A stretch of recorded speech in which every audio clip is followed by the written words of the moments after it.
everyone, welcome back to Austin Underground. I'm here at ACL Fest Weekend 1 with Primo the Alien. How are you doing today? I'm great. I'm really excited to be here. There's like a buzz in the air.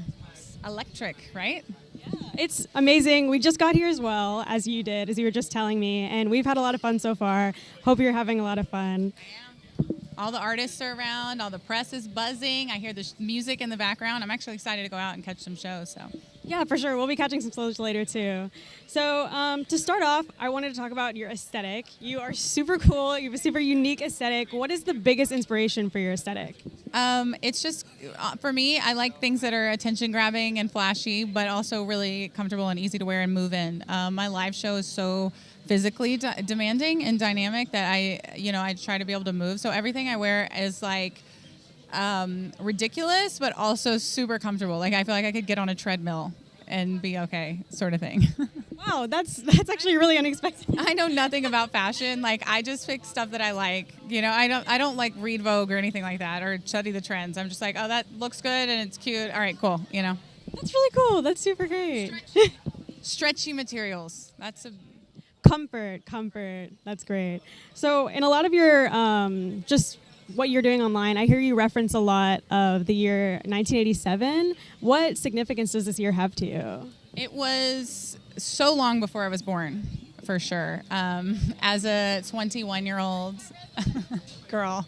No, the 80s are just, I love the excess of the 80s. I love to revel in excess. The music I make obviously has a retro edge, so I just love to reference back to that time. And while I wasn't aware of what was going on in the 80s, it's always had this like weird nostalgia for me. And when I started making music as Primo the Alien in 2017, all of my music just had this throwback sort of style. And so I really latched onto it, and here I am.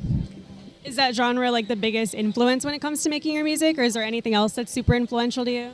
I wouldn't say the genre of like synthwave was an influence because I didn't really know it existed, but I'm a huge fan of 80s pop divas like Patti LaBelle and Tina Turner, and also more avant-garde stuff like David Bowie. So Meatloaf, like the theatrical aspect of Meatloaf, and I just I am a conglomeration of the music that I love and that I grew up listening to. Yeah, that's super cool. And kind of going back to you starting to perform as Primo the Alien, what was that transition like from Laura Lee Bishop to Primo the Alien? What was that experience like? So I was working, I went to school for record production, and I was working with some other producers, and it was just always this tug of war with them between the vision I had and the vision they had for me. And I got to a point where I was just so frustrated, and overnight I just said, I'm done working with anyone else. I'm doing this by myself from start to finish. I can't do it anymore. I almost just said from soup to nuts, which is like always the funniest turn of phrase. From soup to nuts. But I was like, I'm going to do it myself. And so I just sat down at my computer and did what I already knew how to do, but for some reason was always relying on other people to do. And it was the best decision I've ever made. And since then, I now have, I now work exclusively with a co-producer here in Austin. Since I released my first EP as a solo produced album, and then my last double EP, one side was produced solely by me, and the other side I started working with a co-producer here in Austin, Taylor Webb, and he's elevated my music so much. And it was a really tough transition. Actually, it was a tougher transition going from producing everything on my own to allowing someone else to come into that space and trusting someone else enough to do that than it was for me to say, am I allowed to curse? Yeah, and then for me to say, F off, I don't want to work with you. You know what I mean? It was a lot harder for me to bring someone in after I had done it alone for so long. I get that. We will have to cut the cursing out, but it's fine that you went ahead and said it. You're totally cool. Don't even worry. No, don't. Yeah, we're going to bleep it. No worries at all. Totally fine. In terms of like your career, what has been the most surreal moment for you so far?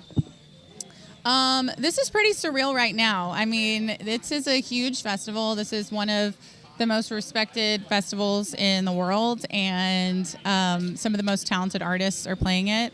And as a local artist and someone who's come to ACL for many years, it's one of those things where I was always like, oh, I'll never get to play that, and now I am playing it. And that's pretty surreal for me. But also actually just sang the national anthem at Austin FC Oh my gosh, that was wild. The last time I sang the national anthem was for my high school graduation, so in outer space, in another dimension.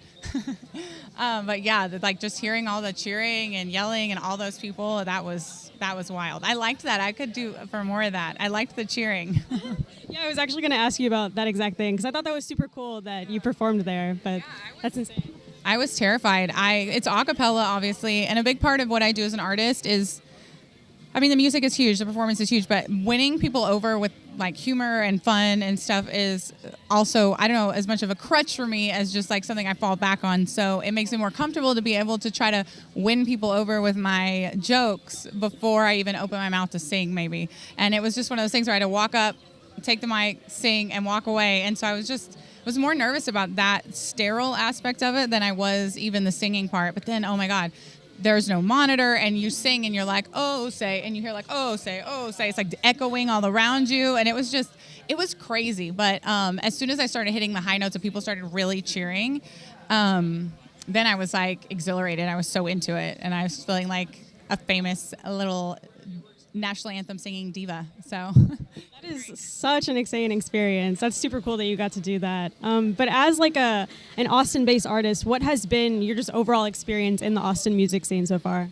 It's great. Two of my best friends, we started a girl band together called Kevin, KVN is how you spell it. I have a great community, and also just trying to build a community of other women in music, women producers, but also pop in Austin maybe doesn't have its footing the way that we would want it to. So we've all been working, those of us who make pop music, to really push through that barrier and open up Austin to different genres and also to more women, to more people of color, to more LGBTQIA people. So we're really pushing for that right now. It's going to be something that I say over and over again this weekend because it's just, that's the change I want to see, and I do see it happening. I mean, I'm here, so that I'm a testament to that.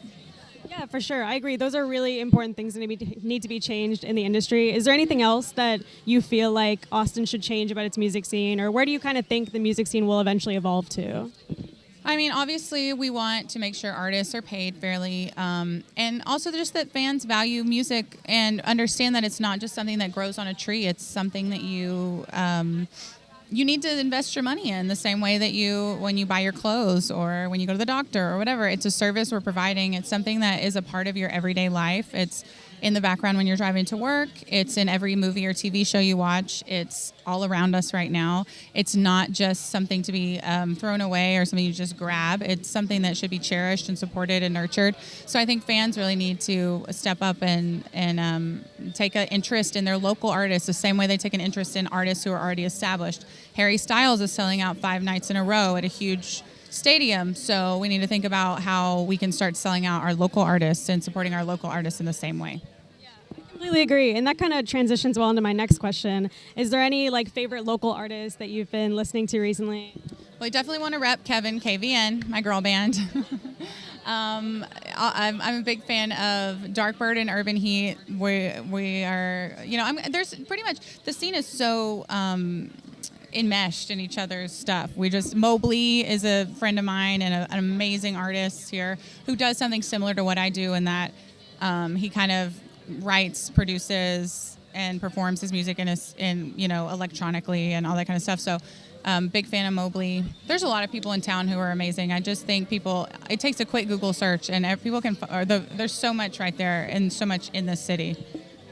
For sure. I completely agree. And another little fun, like Austin-based question. Do you have any favorite like thrift places in Austin? Anything like that? Mad Dog Vintage. And actually, I have to issue a public apology to Mad Dog because they gave me an outfit to wear last year, and I have it in a bag in my house. I just moved, and I went, oh, my God, I never returned this. And I still have it. And I'm so sorry, Mad Dog. I'm so sorry. I have it. It's all in a nice little bag for you. I got the shirt dry cleaned, and I apologize. But I'll shout out Mad Dog. Yeah, someone please tell Mad Dog to watch this video. Okay, what is next for you? I have so much music. Well, obviously, this set coming out this weekend is my focus right now. I have so much music coming out. I'm playing KUTX's Rock the Park coming up at, I think, October 21st or 24th. It's the weekend. Just Google it. You'll find it. But so much new music. My next EP is going to be a huge departure from all the stuff I've done in the past, and it's going to be a big change up. People are going to be shocked, I think. So very excited for that. That's super cool. And as we're wrapping this up, where can everybody find you on social media? Where can we listen to your stuff? If you do a quick Google, just Primo the Alien, I'm the only Primo the Alien there is. You'll find everything. But primothealien.com has links to everywhere. And yeah, I encourage people to once you buy the music on Bandcamp, then stream it on Spotify. Get those numbers up. Something the music industry really cares about. So stream the music and then share it with your friends and family. That's the best way, because every person, it's a chain reaction, and we can reach so many people that way. Yeah, for sure. Make sure to follow Primo the Alien on everything. We'll link on all the accounts below. Follow Austin Underground on all of our things, austinunderground.org, and we'll see you next time.